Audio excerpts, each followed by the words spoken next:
হাতে দেখতে পাচ্ছেন যে একটি রিয়েলমি 5 মোবাইল আছে। তো মোবাইলটা বর্তমানে ডেড মোডে আছে। একটা কাস্টমার নিয়ে আসছে। তার কথা অনুযায়ী মোবাইলটি সে কিছুদিন আগে তার হ্যাং লেগেছিল মোবাইলটি।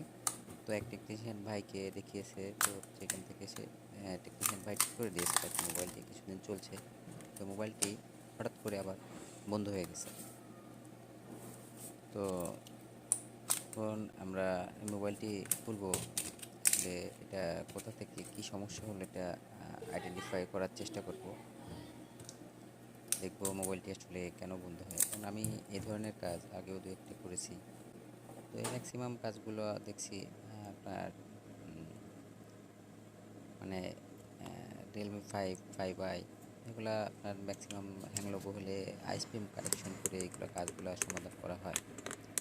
সেক্ষেত্রে অনেক সময় দেখা যায় যে আপনার সিএলকে যে রেজিস্টারটা থাকে এটা কিছুদিন চলার পরে ড্যামেজ হয়ে যায়, কারণ ওইখানে যখন ওই ঝালাইগুলো করা হয় ছোটো জিনিস, তো অনেক সময় ড্যামেজ হয়ে যায়, যার কারণে মোবাইলগুলো আবার পরবর্তীতে বন্ধ হয়ে যায়।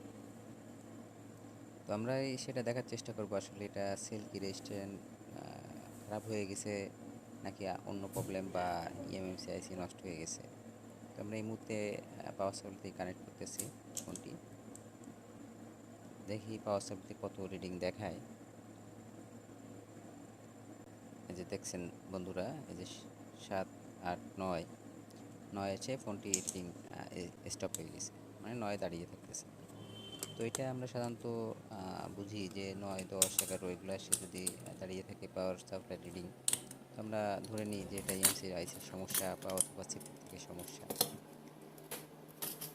তো এটা আমরা প্রাথমিক অবস্থায় আমরা কিন্তু আগেই করি যে এটা আমরা ফ্লাশ করি বা অথবা আইএসপি কানেকশন করি, করে পার্টিশন করি, ফোনটি মানে আবার পুনরায় চালু করার জন্য চেষ্টা করে থাকি।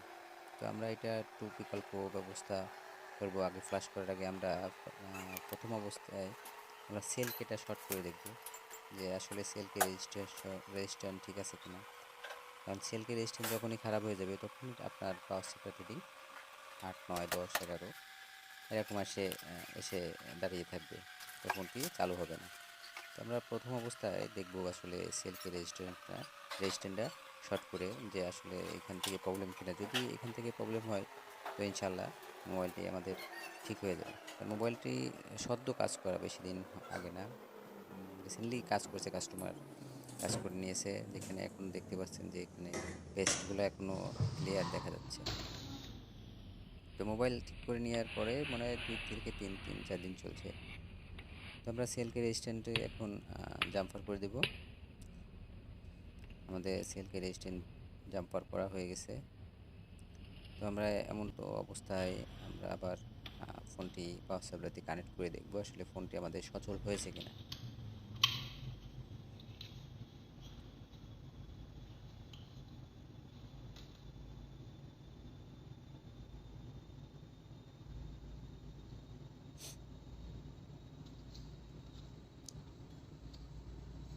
আমরা ফোনটি এখন পাওয়ার সাপ্লাই কানেক্ট করব।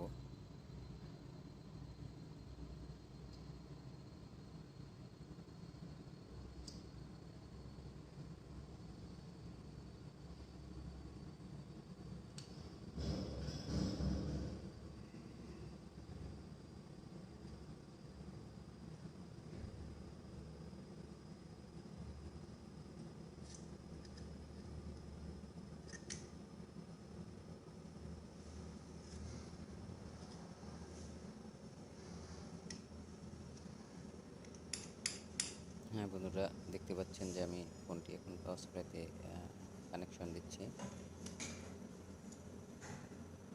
এখন আমরা দেখব আসলে আমাদের ফোনটি চালু হয় কিনা বা নয় রিডিং এসে দাঁড়িয়ে থাকে কিনা।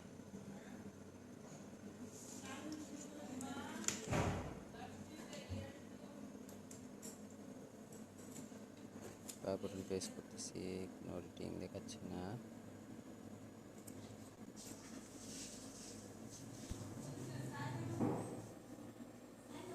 হ্যাঁ বন্ধুরা, দেখছেন যে ফোনটি পুনরায় আবার চালু হয়ে গেছে। তো আমাদের সেলকে রেজিস্ট্যান্ট থেকে প্রবলেমের কারণে ফোনটি বন্ধ হয়ে গেছিলো। তো আমরা যখনই সেলকে রেজিস্ট্রের জাম্পার করছি তখন ফোনটি চালু হয়ে গেছে। তো আমরা এখন আমাদের বোর্ডটি ডিসপ্লের সাথে কানেক্ট করে দেখব পুরোপুরিভাবে ফোনটি চালু হয় কিনা।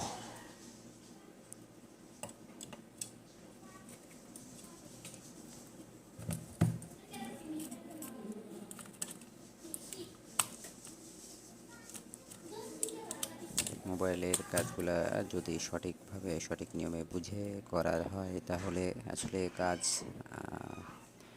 কঠিন কিছু নয়, বুঝতে পারলেই সহজ। তো নিয়ম মাফিক আপনাকে কাজগুলো করতে হবে। দেখতে পাচ্ছেন আমরা ফোনটি চার্জে লাগাইছি, সিগন্যাল দিচ্ছে, ব্যাটারিটার লাইনটা লাগিয়ে নিলাম। হ্যাঁ, ফোনটি চার্জ নিচ্ছে। এখন আমরা পাওয়ার বাটন প্রেস করে ফোনটি পরিপূর্ণভাবে রান হয় কিনা সেটা চেক করব। তো আলহামদুলিল্লাহ আমাদের ফোনটি রান হয়ে যাচ্ছে।